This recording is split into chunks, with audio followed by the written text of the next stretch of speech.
Ui, cũng rất là dài luôn. Wow. Ôi, các bạn ơi, nhìn này. Để mình mở cái siêu này ra nhá. Chụp. Các bạn thấy không? Thấy không? Wow. Bên trong này có chở 2 chiếc xe này. Mình cho các bạn xem nhá.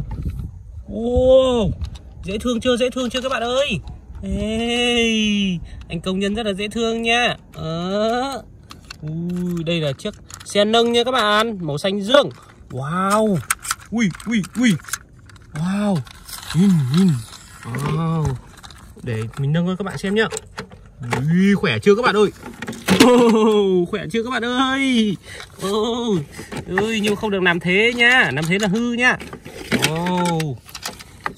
Chiếc xe tiếp theo này các bạn ơi, đây là chiếc xe ủi nha các bạn. Chiếc xe này hay ủi cát đấy các bạn. Ủi cát này, đấy, xúc cát này. Ui, khỏe chưa các bạn ơi? Ui, trời, hay chưa các bạn? Đấy chưa, dễ thương chưa? Đấy, hai bạn ở đây nhá. Nhìn thấy rồi, to chưa các bạn ơi? Đây là một con thuyền nhá. Thôi, để mình bóc cái bịch này ra xem. Wow, đây là một con tàu nhé các bạn. Tàu chiến này. Còi pip. Trời, radar này. Wow, đèn chiếu sáng, đi vào ban đêm khỏi bị đâm vào nhau đấy. Đây có cánh quạt này. Trời, hay chưa các bạn ơi? Ui, ngầu chưa?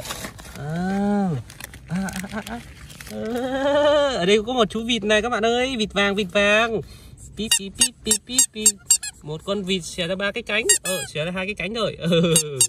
Đấy, vịt lên đây chơi không? Đấy, con tàu này chở con vịt đi chơi này. Pip. Con thuyền mà hỏng thì vịt sẽ kéo cho thuyền nhá. Kéo thuyền đi chơi. Kéo thuyền đi chơi xa. Như một cơn mưa ngang qua. Ui các bạn ơi. Đấy, một chú động vật nữa này. Đây là chú gì đấy nhỉ? Mặt thì giống chú chó, thân hình thì giống chú khỉ, tay cầm quả chuối, chú khỉ rồi. Hay chưa các bạn ơi? Chú này rất là dễ thương nhá.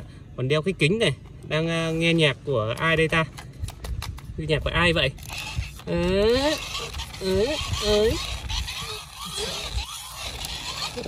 Sao? Chú bình thường ấy, chú ở đây chú sẽ lộn ra này các bạn này. Lộn. Chú lộn này, chú lộn. Hay chưa các bạn ơi? Rất là dễ thương nhá. Đây là một chú xe chở xe này các bạn ơi.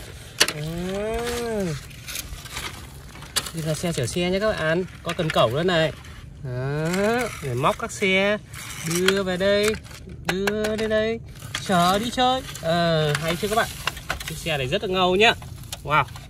Úi giời. Khi là một chở xe ở đây á, muốn hạ xuống ấy thì sẽ ấn ở đây này. Các bạn nhìn thấy không? Vặn là đưa cái này xuống. Xe chỉ việc đi xuống đây là xuống rồi. Rồi, khi mà xe ở trên đây. Các bạn thấy không? Hay chưa? Đó. Chở xe đó. Rồi. Tiếp theo đây. Wow. Xe tải rất là ngầu luôn nhá. Nhựa rất là cứng, rất chắc chắn luôn. Wow, đổi được này. Đấy, nâng ben này. Đấy. Bây giờ mình sẽ làm nhiệm vụ nhá. Mình xúc cát cho nhá. Đây là chiếc xe máy xúc này, màu xanh dương. Wow, rất là hay luôn. Cái gầu rất là khỏe nhá. Úi giời. Đó, mình múc cho này. Wow, các bạn thấy hay không? Hay chưa? Đấy. Đó. Xe tải khi nhận hàng này. Xe tải nhận hàng. Rồi, xe tải đổ ben. Có ai ở đây không? Đi ra nhá, tránh xa ra. Đó. Đổ. Wow, hay chưa các bạn ơi? Đó. Hay chưa các bạn? Các bạn ơi, xa có gì kìa? Chiếc xe mới này. Wow.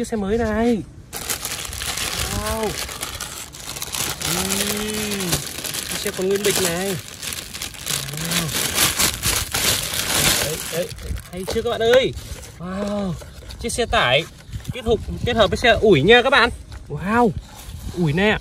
Trời. Ui, hay chưa các bạn ơi. Ui, xúc vào đây này. Đổ lại là hay chưa các bạn ơi. Đó, xúc này.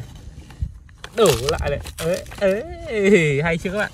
Đổ ra này. Wow. Hay chưa các bạn ơi. Đó. Bên trên này có chú xe gì đây? Wow, chú xe gì vậy ta? Chú bị thiếu một bộ phận rồi các bạn ơi. Đi tìm xem nào, Đâu rồi? Ui.